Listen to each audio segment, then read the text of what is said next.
After crashing with Nico Rosberg, Lewis Hamilton secured his third pole of the season. Felipe Massa found himself splitting the two Ferraris. Jolyon Palmer had a perfect qualifying, scoring P6. The two Red Bulls struggled in qualifying due to poor setup choices. They line up P8 and P9, followed by Kvyat in 10th. Romain Grosjean had a solid qualifying, leading his teammate in P12. Rio Haryanto splits the two McLarens, Fernando Alonso placing ahead of Jenson Button. Pascal Wehrlein managed P20 in his first time round the circuit, ready for a chaotic Monaco Grand Prix.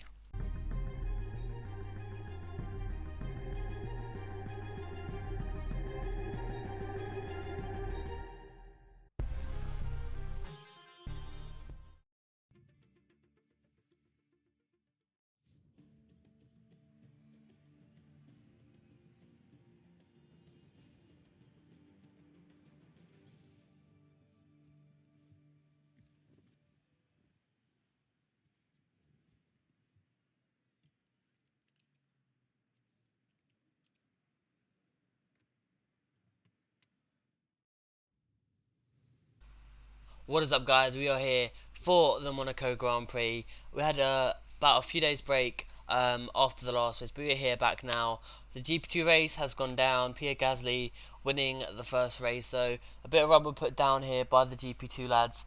Obviously, that was well over a day ago. It was day before qualifying, if I remember right. We can see what we have in the car. We have the Ultra Softs for the first time this season, so it's going to be interesting to see what happens. It didn't work too well in qualifying or practice, so I've got a feeling we're going to be coming in straight away to take these tyres off because they do not feel.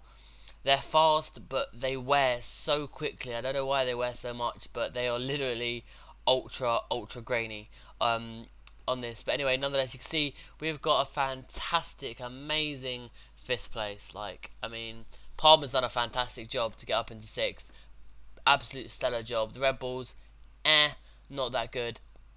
But we're doing awesome. Ultra soft tyres look absolutely phenomenal. But let's get to the race.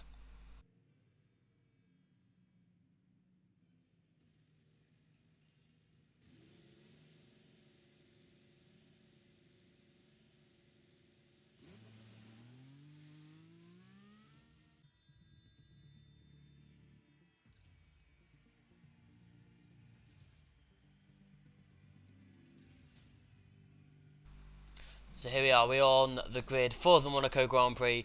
We have got our teammate just ahead of us and the two Mercedes that we are battling for the championship. Specifically, Nico Rosberg. We are away, and you can see we got off to an amazing start. I think everyone struggled with the amount of wheel spin. We got off absolutely amazingly there. We're going to give Hamilton a little bit of a nudge. We're actually going to go side by side with him as he goes side by side with Rosberg. Vettel is just to the right of us as well, so it's all kicking off right now. There's actually contact at the point. We're going to skip on to a little bit forward in the lap. You can see it's all a bit hectic at the moment. You can see, I think that's Haryanto. He's got a bit of an issue, so he's going to have to pull off to the side of the track. But we're coming up to the end of lap 1. We're still in P2 at the moment. We did get past Hamilton. It's a shame we was not able to see that, but nonetheless we are chasing Nico Rosberg. He's going to continue, but we're going to come in and we're going to take off a bit of our front wing for good measure. So Hamilton comes in, as well as I believe that is Felipe Massa has followed us in. We're going to lose quite a bit of time now because of the front wing change, but so it looks as if Hamilton has jumped us. The Force India is still to get into his box. We've got Haas behind us who's also going to go into his box. So with any luck, if we can jump Nico Rosberg, then you know that's awesome. If we can't, then we're going to be stuck behind two Mercedes, and we know it's so hard to make some overtakes around here, unless you are Pierre Gasly, who made some amazing overtakes in the GP2 video that was released a few days ago. But an alright stint so far. We haven't had any too much issues or contact. As I say that, we've got a Force India of Nico Hulkenberg and the Williams of Felipe Massa. Yes, it is going into the wall. So we just saw them coming in behind us in the pit lane, and you can see we've actually got a safety car now because of that incident. So as expected, really, a safety car after that. It's kind of a foregone conclusion that we would get a safety car, but we're going to skip on to lap 5 after the safety car period. We've got a very slow Valtteri Bottas, and the Renault boys are going to collide, and they're going to take each other out coming in to that section. So that's really poor from them. We're going to continue on to, so that was lap 4 actually, I do apologise, but nonetheless we're on lap 5, and you can actually see that there is a safety car now. So It's absolutely crazy what's happening with that. We're not going to look at the restarts because obviously nothing happens on the restarts.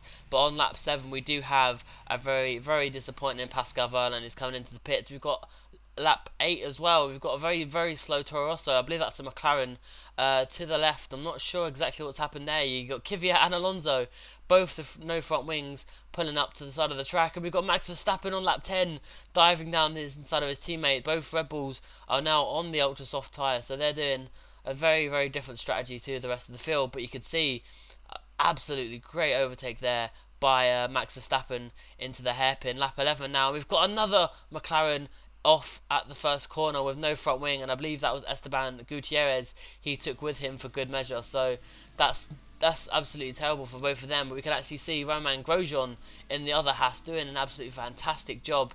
I believe Hamilton pitted on the previous lap, so don't know where about Tiers.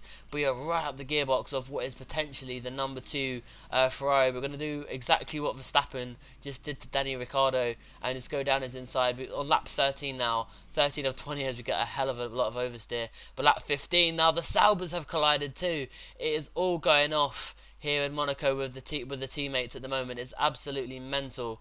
We'll see what actually happened. He just outbrakes himself. I think Ericsson moved over on him a little bit. But again, the Sauber's also on the ultra soft tyres, so I think we've played maybe not the best thing in the world to have come onto, but we did have a safety car period for that, of course, so we had a little snippet of that. We are now in pursuit of Valtteri Bottas and Sergio Perez, who has done an absolutely worldy of a strategy, but we're going to sling it up the inside of Valtteri Bottas and we're going to make that position. We want this race. We want the race win in Monaco. We've got Carlos Sainz with debris on the track and he has also slung it into the wall. So many cars going off into turn 1 on this race, but we've got to keep going. We're coming on to the final lap of the race. Perez still out in front. Grosjean still holding it up on to 4th place, though he has got contest by other drivers, which are a decent way behind him, but he's got to hold on to that as best he can.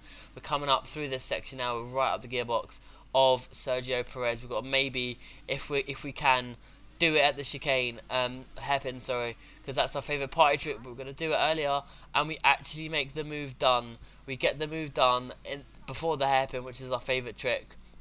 That was a fantastic overtake, and Grosjean has lost his front wing as well, so that is absolutely dreadful for him. He's going to have to limp back on the last lap. He's for sure to lose some positions there, but that is absolutely terrible for Romain Grosjean, but not for us. We're going to turn the second to last corner. We're going to turn now the final corner, and we are going to take the win in Monaco, the second win of the season. We're going to end the run of different winners in different races. But that is it. Job done for us. We came first place. We did a fantastic job for that. We deserved that. We came through the field. We did such a fantastic job in this Ferrari. The Iceman Kimi Raikkonen took the checkered flag in Monaco ahead of a small field that completed the race. A safety car filled race, so only 10 cars make it to the finish line. Sergio Perez took a second podium in a row, finishing ahead of Valtteri Bottas. Max Verstappen made it through the field to claim 4th place. The 2 Mercedes finished in front of the second Ferrari of Sebastian Vettel. Romain Grosjean found some good points in front of Renault, who saw both cars collide. Ricciardo only just finished ahead of Carlos Sainz after 2 safety cars with Ericsson, Nasser, Gutierrez, Button, Alonso, Kvyat, Verlaine, Palmer, Magnussen, Hulkenberg and Haryanto retiring. We hop across the pond now for the Canadian Grand Prix. Looking at the drivers' constructors, you can see we have got one hell of a hefty gap to Nico Rosberg. Coming into the European season now, we've got a very good lead. Obviously, we've got Canada, that's an exception, but after Canada, we do have the European Grand Prix, so that's going to be fantastic. Valtteri Bottas just behind Nico Rosberg and 9 points ahead of Max Verstappen. So Lewis Hamilton down in 5th place, not having a great result. Sergio Perez and Nico Hulkenberg doing an absolute solid for Force India. Sebastian Vettel falling down the order just a little bit. Romain Grosjean on 24 points. Kevin Magnussen 16 points. Felipe Massa and Danny Kvyat rounding out the top 12. Scuderia Ferrari are leading the constructors by 30 points to AMG Petronas Mercedes. Force India on 102 points, followed by Williams Martini Racing on 79. Red Bull, they're catching up to everyone else on 52 points. Toro Rosso just behind them, as to be expected. Haas are leading Renault and Manor, which is good for them. You got Sauber on 4 points, on Sauber in 10th place on 4 points, and McLaren Honda still to score. So that's it, guys. That's the job done in Monaco. First place alongside Sergio Perez and Valtteri Bottas. Absolutely fantastic. I'm so thrilled with winning 2 races so far, and especially in Monaco, which is one of the hardest tracks. But nonetheless, guys, that's been it for today. I'll see you in another video. Bye bye.